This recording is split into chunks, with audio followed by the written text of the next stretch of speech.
Horsepower, presented by Total Seal here at the PRI Show. Van Haisley with us. Keith Jones, tell me about Van before Van tells us about Van. I just say Van, the diesel man. You want a hot rod diesel?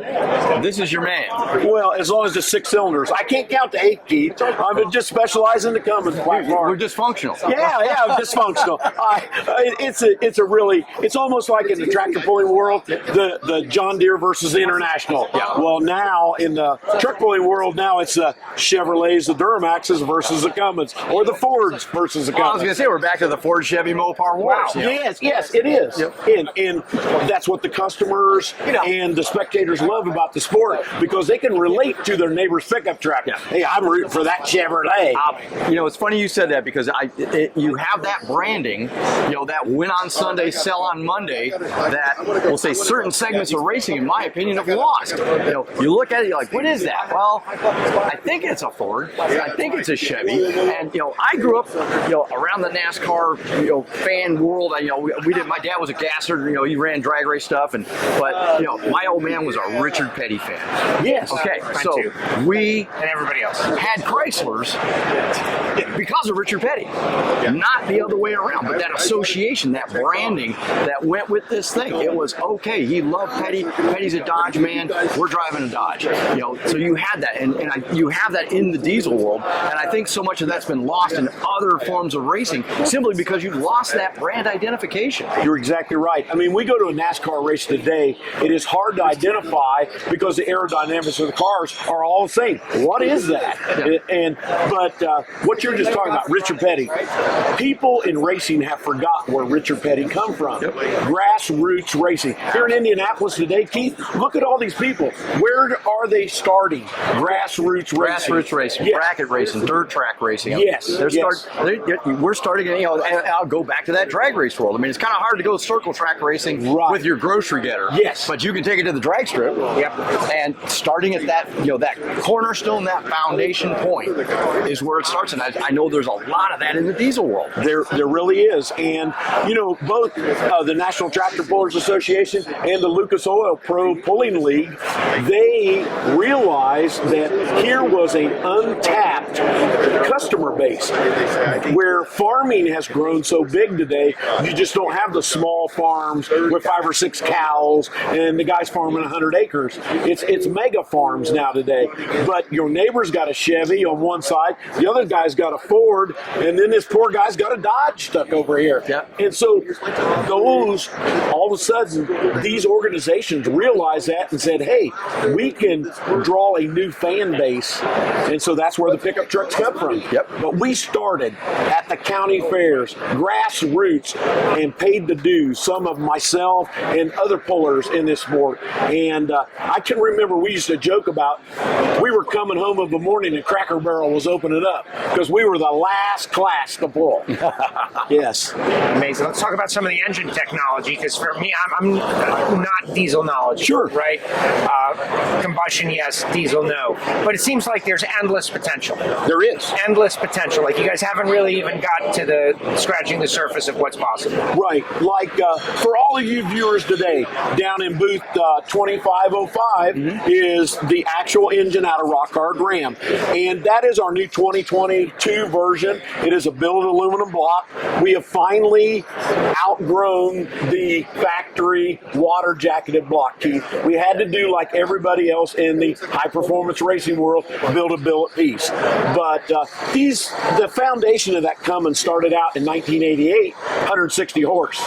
Well, Rock Hard Ram makes way over 3,000, and it likes to break parts. That's where you come into, Keith. That's it. And we've worked with Van all the time trying to, we'll say, advance the diesel ring world. Yes. We've got all the stuff that we've built for Top Fuel and Pro Stock and Comp Eliminator, NASCAR, and all these things. But when the diesel guys came at us, it's like, okay, we're running Keystone rings and all these different older designs, and we're trying to advance that material technology, that coating technology. We're talking about yesterday about cylinder pressure. You're talking about cylinder pressure. Yes. Comparing it in a diesel to a nitro Top Fuel car. Talk about that. Yeah, Well, numbers. And people don't realize this. And old Steve Lowe up at LSM in Waterford, Michigan. Steve is a really, really brilliant engineer and runs a very, very good high-performance machine shop.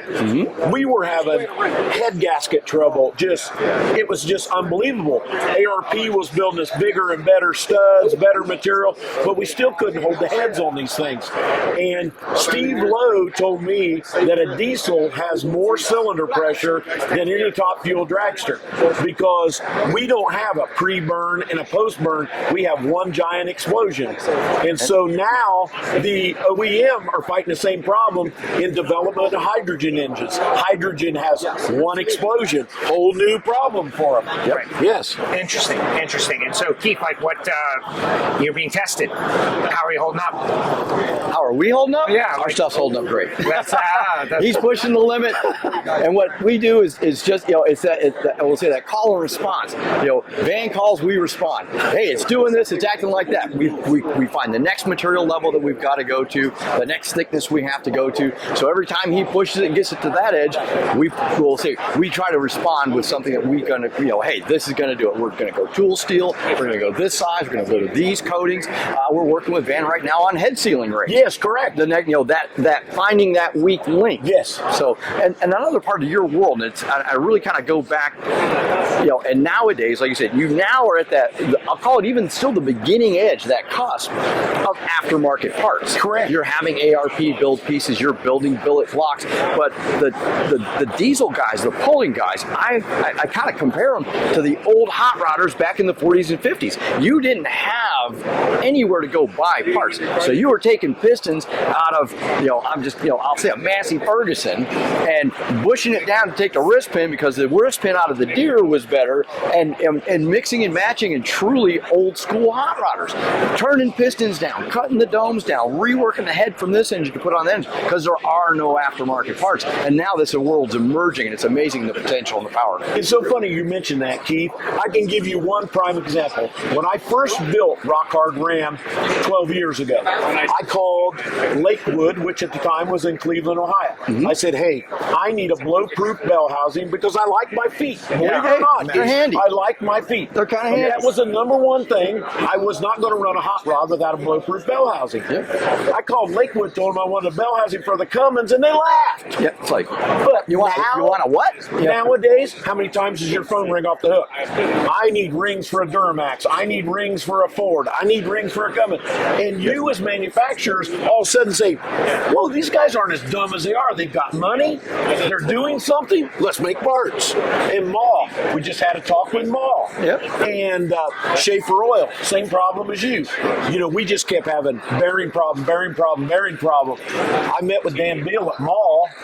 Dan says, you don't want to hear this, Van, but it's not a bearing problem. And so he told me it was contamination. There you go. We were machining our lifter bores, and minute particles of cast iron was getting into our oil system, contaminating our bearings. But Schaefer Oil come along, and Schaefer Oil is just like you, Keith. You got a problem, let's see what that problem is. Let's work with you. Let's fix the problem. Yes, and that is what's so great about the United States. I mean, Absolutely. we have got the most brilliant minds in the country, right here. Yep. We just need to tap those resources. It's availability that, and Yes. we'll say on our cohort in crime, Lake Speed, we got working with him on oil analysis years and years and years ago, prior to him coming to work with Total Seal, to work with us. And looking at that tear down oil analysis all the time, finding those kinds of contaminations. Yes. We had customers that had, we'll say we couldn't figure out where their ring problem was coming from. Through that analysis and looking at that data, we come to find it's like, well, he's got high levels of titanium in there. Sure. Well, titanium's real nasty stuff. It's going to wear parts out. They didn't even realize that they had this wear problem until this made them look at valve train parts and go, wow, we've got some retainer issues going on here that we didn't know. Wow. The material from that retainer is getting in the oil and in turn wearing out the rings. So it wasn't a ring problem, but it became a ring problem. So I'm just kind of, I'm kind of, pimping the whole thing of, you've got to look at that material, you've got to look at that drain oil, you've got to get that analysis because it's going to tell you a lot about what's going on inside that engine prior to it failing. And you're exactly right, Keith. And just like what you spoke about, you and I, our working relationship, Keith and I got introduced at a Rottler open house. Yes, we did. Here's Keith over here playing with a gadget called a profilometer. Yeah, what's this thing? What is that? So anyhow, Keith says, Van, you cannot give me honing data by telling me what stones you're using. I don't know your material. You've got to buy a profilometer. I'm like, Keith, I don't want to spend $2,200 on a profilometer. It makes me no money. Exactly. I got to buy other parts. Yes, but now I call Keith. We've got a sheet. We hone a block. Bang, bang, bang, bang, bang. Keith says, okay, now the ring is failing because of this. Let's change the material. Your honing procedure is proper.